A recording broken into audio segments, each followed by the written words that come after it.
Bonjour, aujourd'hui on va voir quelques exemples d'utilisation de la monad state en Idris 2, par exemple pour des exercices de l'Advent of Code.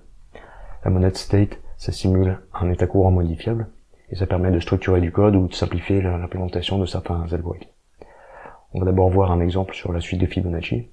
La suite de Fibonacci, c'est une suite de nombres, définie de cette façon-là, f de n, c'est égal à f de n-1 plus f de n-2. Donc en fait, on calcule un nouveau terme en faisant la somme des deux termes précédents dans la suite. Initialement, on dit que f de 0 c'est 0 et f de 1 c'est 1. Pour implémenter ça en Idris, on peut le faire de cette façon-là.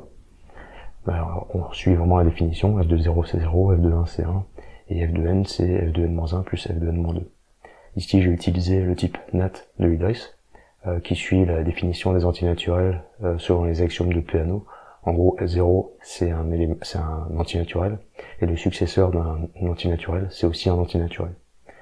Donc du coup, si j'écris des trucs comme ça c'est un nombre n, et je peux accéder, je dis que c'est le successeur du successeur d'un nombre que j'appelle n2, donc n2 c'est n-1, et s de n2, n2 c'est n-2, et s de n2 c'est n-1.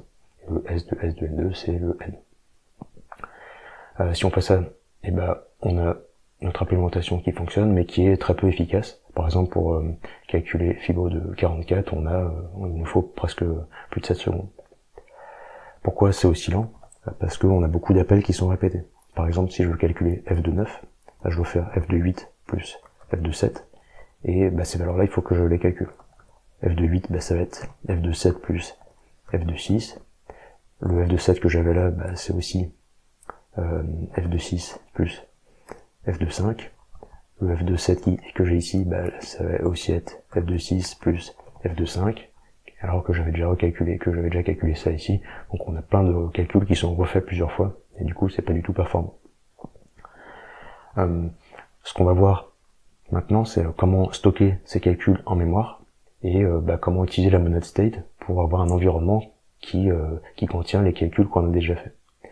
Pour Fibonacci, on a des implémentations plus performantes de la suite de Fibonacci, notamment on peut calculer la suite dans l'autre sens en partant de 0 et de 1, les deux valeurs initiales, on les ajoute jusqu'à arriver, donc ça nous donne le terme suivant, et on peut refaire ça récursivement jusqu'à arriver au terme qui est voulu. Donc vraiment, ce qu'on va faire ici, c'est pas très intéressant sur la suite de Fibonacci, mais pour des calculs plus réels où on peut pas faire des optimisations algorithmiques comme on peut faire ici, ce sera plus intéressant. Ok, donc au final, ce qu'on voudrait, c'est quelque chose d'aussi performant que la version itérative ici, mais en implémentant quand même l'algorithme naïf, juste en mémorisant les calculs intermédiaires. Voilà, donc une version un peu optimisée, ça va tourner en moins de 2 secondes, le temps que le runtime de Idris se lance, et le calcul il va être quasiment immédiat après. Donc on va reprendre ici notre implémentation, et on va refaire une version qui mémorise les calculs intermédiaires. Alors comment on peut faire ça? On va faire une fonction locale, go ici, qui va prendre un entier naturel, retourner un entier naturel, mais en plus, on va avoir un dictionnaire qui mémorise les calculs qu'on a déjà fait. Je vais donc le rajouter en paramètre ici. En Idris, le type c'est sortie de map, et donc du coup, pour un entier n, il va stocker Fibo de n. Donc c'est des entiers naturels tous les deux. Au fur et à mesure de mes calculs, je vais mettre à jour mon dictionnaire pour ajouter les nouvelles valeurs que j'aurai calculées. Donc il faut que je le retourne également, ici, dans mes résultats, pour avoir la version modifiée de mon dictionnaire avec les nouvelles valeurs. Alors, l'implémentation, on va reprendre l'implémentation naïve qu'on avait faite. Quand j'ai la valeur 0 et un dictionnaire, je vais retourner dans un tuple la valeur et le nouveau dictionnaire. La valeur c'est 0 et le dictionnaire c'est le même, je ne l'ai pas modifié. Si j'ai la valeur 1, donc le successeur de 0, je retourne la valeur 1 est toujours le même dictionnaire, et dans le cas général, où j'ai un n, je l'appelle n0, un dictionnaire, qu'est-ce que je vais faire? Je vais pouvoir regarder si n0 a déjà été calculé, s'il est présent dans le dictionnaire. Donc pour ça, on a la fonction lookup, n0 dans le dictionnaire, est-ce que ça existe? Et je vais regarder, si ça existe, dedans j'ai la valeur de Fibonacci, f de n0, donc je peux la retourner directement dans un tuple, f de n0, et le dictionnaire qui n'a pas changé. Si n0 n'était pas présent dans le dictionnaire, le lookup va me retourner un nothing, et il va falloir que je calcule la nouvelle valeur et que je l'ajoute dans le dictionnaire. Alors pour calculer, je vais calculer f de n-2, on va calculer ensuite f de n-1, ensuite on pourra faire la somme et avoir f de n0, et c'est le résultat qu'on veut. Comment on calcule f de n-2? On va appliquer récursivement notre fonction sur la valeur n-2 et sur notre dictionnaire ici. Le n-2, alors on va peu décomposer. n0, c'est en fait le successeur de n-1, et n-1, on peut dire que c'est le successeur de n-2. Voilà, donc n1 ce sera n0-1 et n2 c'est n0-2 en fait. Ok, donc là maintenant je peux faire ça. Ça me retourne la valeur de Fibonacci pour n2 et ça me retourne également un nouveau dictionnaire où il y aura peut-être des valeurs qui auront été ajoutées pour stocker les différents calculs. Donc on fait ça. Pareil pour f de n-1. Ça me retournera aussi un dictionnaire mis à jour, je vais appeler dict1, et c'est mon appel récursif à Go sur n1 et sur le dictionnaire. Alors cette fois il faut faire attention, c'est pas mon dictionnaire initial, c'est le dictionnaire que j'ai calculé juste avant, avec éventuellement des modifications qui ont été faites. Maintenant je peux calculer f de n0, c'est f de n1 moins f de n2, ça je le calcule ici et je peux l'ajouter dans mon dictionnaire. Pour ça, il y a une fonction pour insérer pour n0 la valeur f de n0 dans mon dictionnaire. Alors le dernier que j'ai utilisé, que j'ai récupéré, c'est dict1. Et donc du coup, j'appelle ça dict0 et au final, ma fonction, elle va retourner la valeur que j'ai trouvée et le dernier dictionnaire mis à jour. Ok. Pour appeler ma fonction, je veux calculer Fibo de x. Il va falloir que je fasse Go de x. Et d'un dictionnaire qui initialement n'a aucune valeur, on n'a rien calculé au départ. Donc c'est empty. Ça me retourne un tuple. C'est la première valeur qui m'intéresse. Donc je vais faire fst de tout ça. Ok. Alors c'est pas moins, c'est plus. Hop. Et ça a l'air d'être bon. On va tester. Ici j'ai écrit l'appel. On compile, on exécute. Ça a l'air de compiler. Ok, ça s'exécute. La valeur a l'air correcte et on est à un temps de calcul inférieur à 2 secondes, donc ça a l'air d'être optimisé. Qu'est-ce qu'on remarque là-dedans? Ok, ça fonctionne. Par contre, il faut ajouter un paramètre et le récupérer en valeur et bien transmettre lors des différents appels et ne pas se tromper. On a vite fait de mettre un mauvais dictionnaire, donc c'est un peu fastidieux à écrire. La monad state va nous permettre de simplifier tout ça. Alors, je vais faire un copier-coller. Ok, on va appeler ça Fibonacci même st. Et on va voir comment on peut réécrire.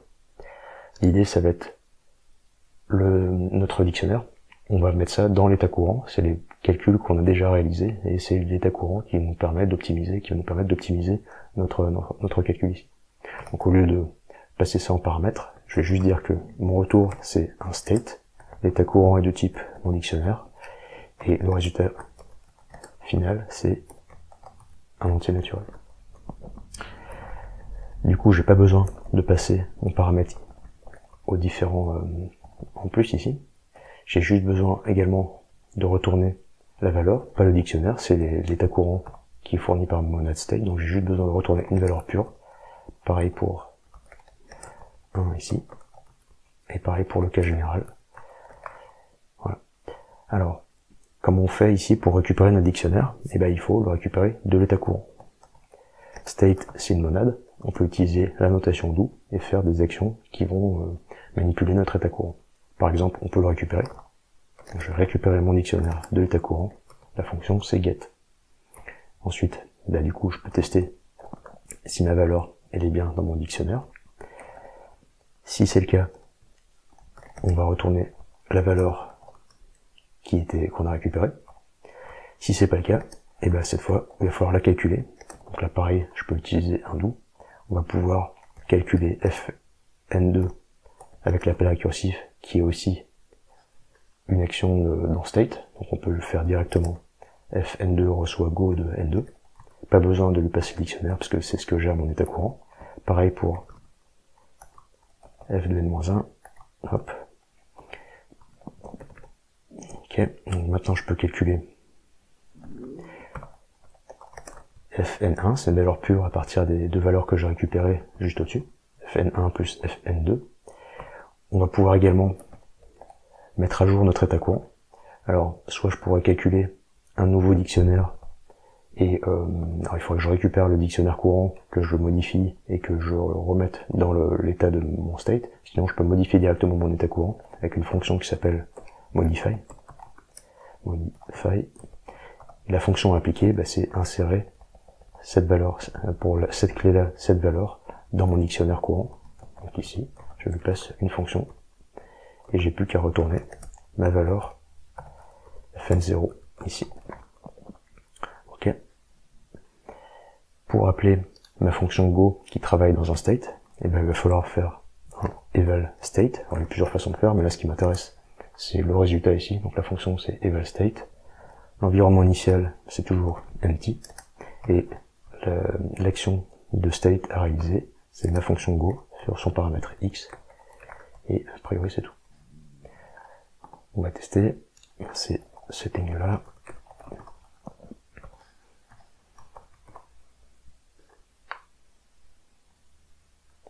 Ça a l'air de compiler. Ça s'exécute, c'est toujours performant, on a toujours le même résultat, donc ça a l'air correct et assez performant. Le résultat du coup c'est la même chose, c'est le même algorithme, sauf que le fait d'utiliser la monad state, ça nous a évité d'avoir ce paramètre supplémentaire qu'on va devoir récupérer en valeur de retour et transmettre selon les différents appels. Donc là, le code est quand même plus simple et il y a moins de possibilités de faire des erreurs. Et donc voilà un exemple d'utilisation de la monad state pour retenir des calculs en mémoire et du coup éviter d'optimiser un algorithme en fait. Ok. Sur des exemples de l'advent of code, alors je vais montrer quelques exercices et quelques codes qu'on peut faire, sans entrer trop dans le détail, mais comment la monad state peut être intéressant pour ces exercices-là. Un exercice, celui du jour 19, consistait à prendre dans les domaines d'entrée une liste de patterns et ensuite une liste de design. Et le but c'est de reconstruire les designs à partir des patterns. Par exemple ici, B, G, G, R, on peut le construire avec le pattern B, puis un pattern G, puis de nouveau un pattern G, puis ensuite un pattern R.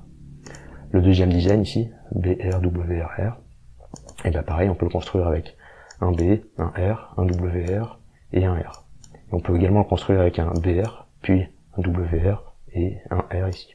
Donc là, il y a deux agencements des patterns possibles pour construire ce design-là. Là, on en avait un, et pour celui-ci, il y a rien qui commence par U dans les patterns, donc on n'a aucun agencement qui correspond. Donc au total, on a 3 agencements de ces patterns-là pour construire le design ici. Et c'est ça le but de l'exercice, de trouver combien il y a d'agencements.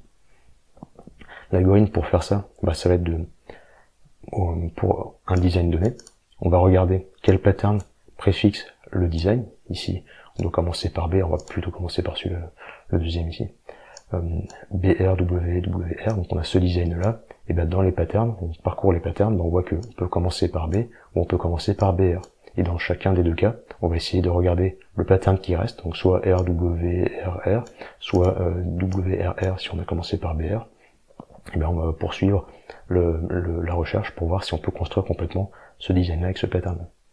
Comme pour Fibonacci, il y a des patterns, des sous-motifs en fait qu'on va retrouver tout le temps dans nos calculs, et donc ça serait bien de les retenir en mémoire pour pas les recalculer tout le temps et avoir un algorithme qui sera très très long à exécuter. Donc c'est ce qui est fait dans cette fonction-là. La fonction, elle prend une liste de la liste des patterns ici, un design qu'on va essayer de reconstruire. On veut savoir combien il y a d'agencements possibles. C'est ce que nous retourne la fonction. Elle retourne le nombre d'agencements avec un environnement qui est les précalculs qu'on a déjà fait. Donc pour un design ou un sous-design, un sous-ensemble du design, combien on avait déjà trouvé d'agencements pour lui. Ça nous permet de réutiliser tous les calculs, de les mémoriser et de pas les recalculer. Du coup, on aura un algorithme beaucoup plus efficace. Je vais pas trop détailler, hein, mais l'idée c'est, comme pour Fibonacci, on regarde si nos designs étaient déjà présents dans le cache de ce qu'on a déjà calculé avant. Si c'est le cas, on retourne. Sinon, on va faire un calcul et insérer le nouveau résultat dans notre environnement courant. Et le calcul, c'est ce que j'ai expliqué tout à l'heure. On parcourt les designs, on regarde si c'est préfixe, et du coup, on va essayer de compter combien il y en a. Et on voit qu'on en appelle récursif ici à count. Donc l'environnement courant, les pré-calculs qui sont mis en cache ici, sont partagés entre pour calculer un design. Et en fait, comme on a plusieurs designs ici, on peut même repartager tous ces calculs-là en appelant la fonction count sur le calcul de chacun des designs. Donc vraiment, notre cache, il nous sert à la fois pour un design et pour l'ensemble de tous les designs. Donc ça, c'était le même principe que pour Fibonacci. On garde des données en mémoire pour optimiser le calcul. Et la monad state nous permet d'écrire ça plus simplement. Une autre utilisation de la monad state qui peut être sympa pour des exercices de Advanced of Code, c'est par exemple pour faire le calcul vraiment du résultat. Dans le jour 23, on avait une liste de nœuds qui sont connectés entre eux. Par exemple ici, on a le nœud KH qui est connecté au nœud TC, KH est également connecté à KA, TC est connecté à KA, etc., etc. Et nous, ce qu'on veut trouver, c'est le groupe de nœuds interconnectés. Par exemple ici, on a KH, KA et TC qui sont tous reliés entre eux. On a KH, il est relié à TC, il est relié à KA, KA, il est relié à KH et il est relié aussi à TC, et TC, il est relié à KH et KA. Donc tous ces nœuds-là sont interconnectés entre eux. On a un groupe de 3 éléments interconnectés. Ici, on a CG, KH. En fait, c'est relié à rien d'autre parce que CG n'est pas relié à TC ni KA, donc on peut pas l'ajouter au premier groupe qu'on avait tout à l'heure. Et le dernier groupe qu'on a ici, DE-CG, pareil, c'est deux nœuds qui sont reliés entre eux, mais DE n'est pas relié à KH, donc je peux pas les grouper ni grouper avec le premier groupe qu'on avait initialement. Donc au final, on a 3 groupes de nœuds interconnectés, KA, KH, TC, un deuxième groupe CG, DE, et un troisième groupe CG, KH. Et nous, ce qu'on veut, c'est quel est le groupe le plus gros de nœuds interconnectés. Ici, c'est le premier, KA, KH, TC. L'idée pour faire ça, ça va être d'avoir un dictionnaire qui représente toutes les connexions. Donc c'est ce que j'ai écrit ici. On a un dictionnaire qui, pour un nœud donné, retourne la liste des nœuds interconnectés. Alors on s'arrange pour avoir un dictionnaire un petit peu optimisé, où on va réordonner les nœuds et on va stocker son doublon. Donc ça va nous permettre de faire l'algorithme en dessous. Mais bref, une fois qu'on a ça, on a notre réseau ici qui est donc représenté. Et nous, ce qu'on veut, c'est à partir d'un nœud, trouver le groupe de nœuds interconnectés qui correspond qui connecte tous les nœuds et qui est le plus gros possible. Et là, on peut utiliser une monad state pour retenir le nœud le plus important. Donc je détaille pas trop l'algorithme, mais en gros, pour un nœud donné, on regarde dans le dictionnaire quels sont les nœuds auxquels il est connecté, et on va essayer de construire un groupe comme ça, en regardant les nœuds interconnectés, quels nœuds sont partagés avec le groupe initial, et récursivement ici, voir toutes les connexions possibles, et arriver jusqu'au bout où on aura un groupe de nœuds interconnectés. Donc ça, c'est l'idée. Et notre environnement courant, c'est le nœud le plus gros qu'on a trouvé jusqu'à présent. Donc ici, notre fonction récursive, c'est ce qui est fait. Donc si on est arrivé, donc ça fait le parcours récursif pour toutes les interconnexions. Et si à la fin, il n'y a plus de nœuds connectés au nœud qu'on est en train de parcourir, ça veut dire qu'on a terminé le groupe. Et on va pouvoir regarder dans notre environnement courant quel a été le groupe maximal qu'on a trouvé jusque-là. Et si notre nouveau groupe, il est plus gros que le groupe qu'on avait jusqu'à présent, c'est lui qu'on va retenir, sinon on garde l'ancien groupe. Donc ici, au moins, l'environnement nous sert à trouver le résultat final qu'on va retourner. Donc notre state ici ne produit qu'une valeur, c'est l'environnement courant qui contiendra au final la valeur qu'on cherchait et qu'on va retourner avec le exec state ici. Ok, donc au final, la monad state, ça nous permet de réécrire plus simplement des algorithmes. Ça stocke un état courant modifiable, soit pour réécrire un algorithme avec une optimisation sans risquer d'erreur pour pouvoir l'écrire plus simplement, soit ça nous permet de faire un calcul et d'avoir stocké son résultat dans l'environnement courant. Et ça simplifie des algorithmes qui sont un petit peu compliqués à écrire sinon. Et voilà.